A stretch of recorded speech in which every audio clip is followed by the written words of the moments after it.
Chapter 4. The meaning of living on the descending side of life. This type of approach, this kind of living, means death. It means going to recycling. It means turning into wastage. Pure and simple. Just like that. There's no other way of saying it. Still, there is a differentiation that I want to talk about in this chapter, namely, the one between the people who deliberately choose to live their lives on the descending side and the ones who are being tricked into living like this. People in the second category have no idea they are walking on the descending side. They are deeply convinced that they are doing the right things, therefore they struggle all their life to purify themselves, to do good things, to do well for the people around them. Unfortunately, with the result that at the end of their lives they get sick with cancer, autoimmune diseases, and other joys and excitements, so to call them. These unhappy results are actually the consequence of unwillingly living life in the wrong way. Luckily for them, this unwillingness cleans them of their sins at the time of the transition. Now I'm going to explain the term of transition. I am using this term to define the process of transformation of the human soul at the time of death. I never refer to death in my book as to a painful or traumatic moment. I always define it as being a transformation of the human soul in terms of evolution or recycling. The process of recycling, as I explain it, goes this way. The human soul is made of vital energy. If that soul proves to be unable to evolve on its own, the universe captures its energy, cleans it, and uses it to create other souls. That process equals to being erased from the book of life. That's the worst thing that could happen to a human soul, especially after a life of triings and hardships. A life lived unwillingly on the descending side.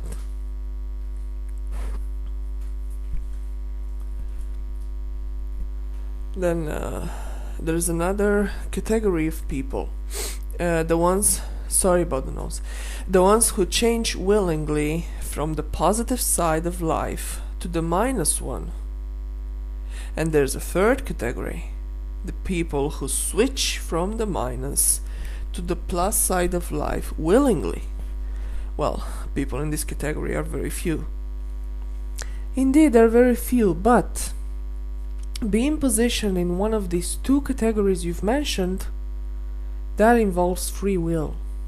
And we will talk about them both and about the free will in the last chapter of this volume, because I want to give them my special attention. Okay, let's begin. The first category, the people who walk on the minus side of life because they want to. Because this kind of approach on life strikes a chord with their inner self, with a major behavior pattern and natural inclination, and also with the habits they have genetically inherited or the ones they have learned and developed in their growing up environment. That makes sense? Mary, yeah, it makes sense, but let me know, just this walking on the minus side of life that you are mentioning, is it similar to being aggressive with the others? Is it similar with being let's say cheap with hurting other people in one way or another. Well, it's not that simple. Let's look at the first category. How can you tell a person belongs to that category? Easy. You look into their eyes. You look into their eyes. What do you mean? Oh, okay. Right. They say the eyes are the mirrors of one's soul. So if you cannot feel a person's soul when you look into their eyes, or worse, and it happened to me. I heard the saying once, and it suits perfectly here, and it happened to me. If you look into a person's eyes and there's no one home, good saying, then we know that person is a consumer, not a creator. Therefore, she or he belongs to the minus side of life. Boy, you're such in a hurry to categorize. And on top of that, you also make it sound poetic. How do you do that, Mom? No, it's not like that.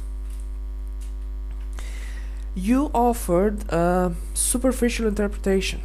Well, thank you very much. No need to thank me, just don't do that again. The eyes of a human being reflect much more than we are taught to believe or to investigate.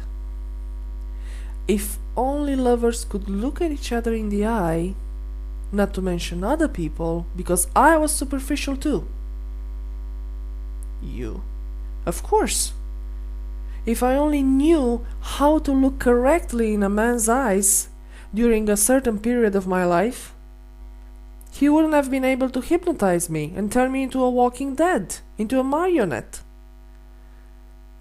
I see. Boy, I got so angry on myself because I got blinded by love. Actually, not even by love, but by my own attachment to a dream. Remember when we talked about how a person can get attached to the dream but then becomes the slave of the fulfiller of the dreams? You remember that? Yeah, I think it's in the first chapter or second chapter. Yeah, something like that. We've talked about it, right? Yeah, we did. Okay, so I became attached to the wish that I desperately wanted to make true, because by making it true, I would have solved, that's what I was thinking at that time, certain emotional black holes. Did I mention anything about getting blinded by love up to this point? You talked about the love that is not purified through God before reaching the two persons who love each other. And you talked about getting attached to another human being, to an idea, or to material things. Yeah. That's all I could do at that moment. Just please remind me to talk about getting blinded by love in the second volume of this book. Then I want to discuss about the love as being used to hypnotize the fools who fall victims to their own wishes and attachments and end up by doing anything to make them true. Okay, I'll write it down for a separate chapter in volume 2. Carry on, please. Yeah, absolutely. Okay, please don't forget, yeah? Now, I have the power to share that information with other people about it, so it's very, very important. Yeah, ready, noted. Carry on, please. Right, so, the first category. People must be looked in the eye, but if you really want to get to know another human being, to recognize a human being, you don't have to look at him or her through your eyes. You must think. When you get in touch with someone for the very first time, like hello, blah blah blah blah, how's the weather, how are you doing, thanks, so stuff like that, a spontaneous and automatic energy exchange occurs between the two of you during this exchange of words. And that is the time when you must stop and think. Do I really want to give any of my vital energy to this person? Most important, do I really want to? Is it good for me to receive energy from this person? What are the consequences of such exchange? Wait a second. Most of the time people just meet. They don't plan it. Well, when you reach a certain level of mental power and spiritual evolution, you will see that you will no longer just meet people. I see. Yeah, I see what you're going through. You will meet exactly the kind of people you need or want in order to fulfill your purposes in life and continue your evolution. You will be offered the privilege to choose the kind of people and energies you want to encounter. Of course, there are limits to that, but you will be very much in control of your life and your own experiences as long as you keep yourself on the positive side of life.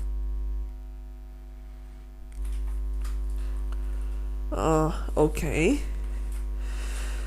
Well, it's certainly good to be at that kind of level. I suppose you are. Well, now we are still talking about the first level of evolution, not that level of evolution. We are only at the beginning of our journey here, so we're about regular people who have absolutely random encounters. When do they have time to think the way you advised? Well, unless they make some kind of an internal adjustment, like an alarm clock that rings every single time to warn them. It doesn't have to be a warning, but you must mentally discipline yourself. Out in the world, you live with God and your own self. When you get together with someone, regardless the nature of your relationship or interaction, doesn't matter, God tends to bear away, because the human nature is extremely magnetic and seductive, and very easy to relate with as far as the energy level concerns. Therefore, it's much easier to maintain a casual contact with another human being than to make the effort to keep a permanent contact with divinity. Christine, you must understand this. The most important thing that people must learn from my book is how to establish and preserve the vital balance of their inner selves. It's that simple. There's no rocket science about it, no philosophy. It's a simple, plain process of self-discipline and evolution. You said it better than anyone a few years ago. You went right to the heart of this process when you told me that I was too concerned about the subtle nature of things and I was neglecting the material, tangible part. You told me, quote, "You must have your head in the clouds and your feet on the ground." Exactly. And I still think that way, and that's the way I behave. Well, I stopped behaving like that at one point. I think it was about the point when you drew the attention, but it was too late for me. And that's why I lost myself. I lost my inner balance and my physical body. Your physical body is not lost. It is simply resting. Well, for quite a while now. Yeah, for about 4 years. Well, for quite a while now, but resting. From my point of view, this resting is a loss. Just like getting back in control of it means getting back to life for me. But this is my fight. This is my lesson. I will never despise my physical body again, ever. I love it and I need it. Well, thank God for that. It's the first time ever when I hear you saying that you're pleased and happy with your body. Oh, wow. This is a great day. Well, I didn't say that. I said I loved it, which is way more than being pleased and happy. Well then, I'm even happier. A balanced and healthy human being, let's get to the point here, let's put myself aside. A human being, to be balanced and healthy, needs both. Divinity, 59%, human nature, 41%. It's very simple. This balance keeps a human being from falling into the trap of getting attached, from getting stuck with a person or a thing or a situation. It also keeps her or him from becoming desperate after a loss or from getting greedy. The preservation of the inner balance between human and divine does not allow a person to become a marionette, which can be manipulated and anybody can do whatever he wants with that person. No. Nobody can do anything to someone with a proper balance. Remember that. That balance also protects the person from having the bad luck or the troubles of a regular, I call regular an unbalanced human being. And the same blessed inner balance puts the person out of danger in a miraculous way. And you know that better than me. Yes, I do. But I'll give you an example. Let's say that 10 people are being caught in an avalanche. If one of them has this inner balance, he will be the one to escape alive and unharmed from that accident, whilst the other 9 are badly injured. But how come? Why is that? Why God doesn't equally protect all the people? Oh my God, forgive me for I just spit out of my mouth. Well, you've said such a stupid thing. Yes, I did, but just answer to my idea, not to the way I put it. Yeah, I'll try. Well, the amount of protection, so to speak, it's kind of weird way to put it, the amount of protection, but whatever, the readers will understand. So the amount of protection that God gives to a human being directly relates to the human's willingness to be protected by Him. Does it really? Yes, it does. It relates to how much the person accepts God on his or her life. No. It doesn't have anything to do with the divine love, but it does have to do with order. It does have to do with some clear, simple laws. Nevertheless, these laws don't work in the absence of the divine love law. That's unquestionable. But the law of attraction, the gravity law, the law of harmony, the law of antagonism, the inertia law, the law of sexuality, which is actually the rule of opposites attracting each other inexorably, that's all. The law of multipolarity, which creates circle-shaped energy forms. And many other laws. All these preserve the order of the universe. As long as the human being doesn't get in contradiction with these laws by his or her very way of thinking and feeling, he will always be protected. He will always be loved. And he will always be miraculously safe from accidents, bad luck, and diseases. He will also be able to survive in conditions so rough that they are unimaginable for a human being. And not only he will survive, he will succeed at levels that are unthinkable for 99% of people. This is what people have to learn from me. the balance.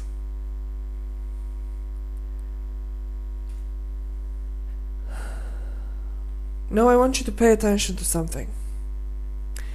Nobody, and I mean nobody, who's searching for an easy way to hurt somebody else, to steal, to work his will upon someone, abuse someone, is going to find any benefit or help in my book. Conversely, the knowledge gathered from me might seriously crap their games because it tips the balance to positive. So, all you bastards, thieves, abusers, criminals, do not read me.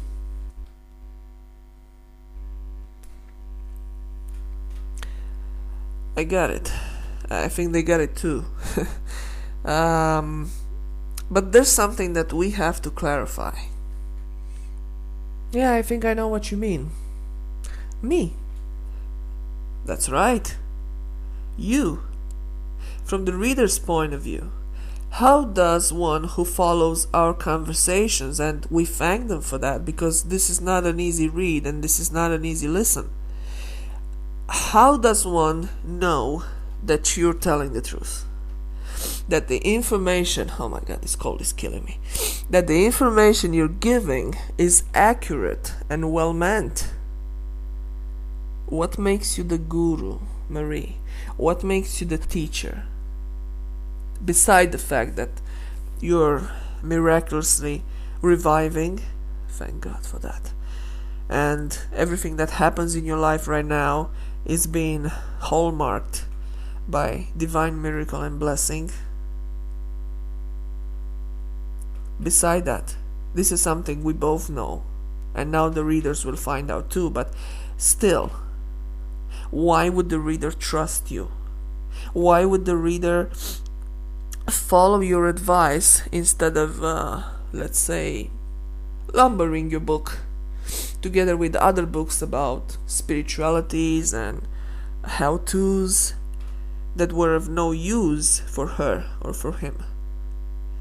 Well, not to mention some high words, generally destined to writers who claim they know it all and try to help, when in reality they only look to brainwash the readers.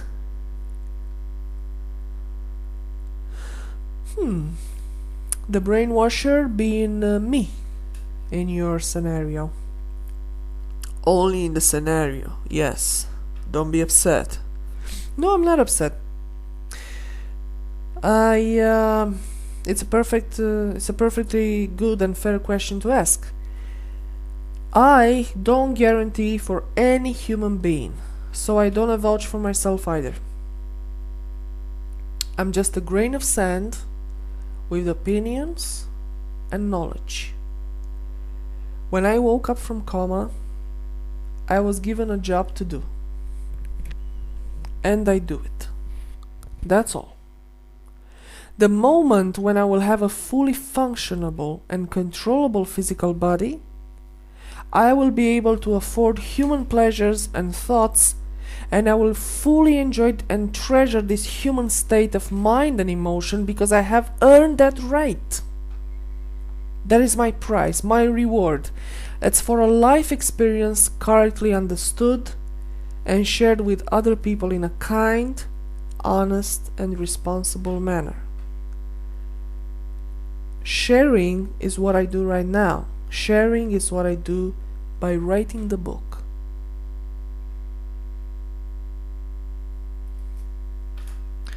But what do you do if your readers are godlesses? How about that?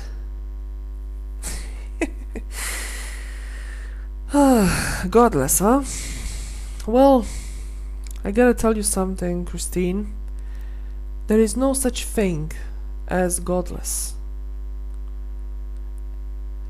It's just poor rebellion, and what these people refuse to learn in this world, they will confront when crossing beam to the other world. Wow, I'm tired of talking about negative stuff. I can't wait to move on to the next chapter because my inner self cannot stand the negative things anymore.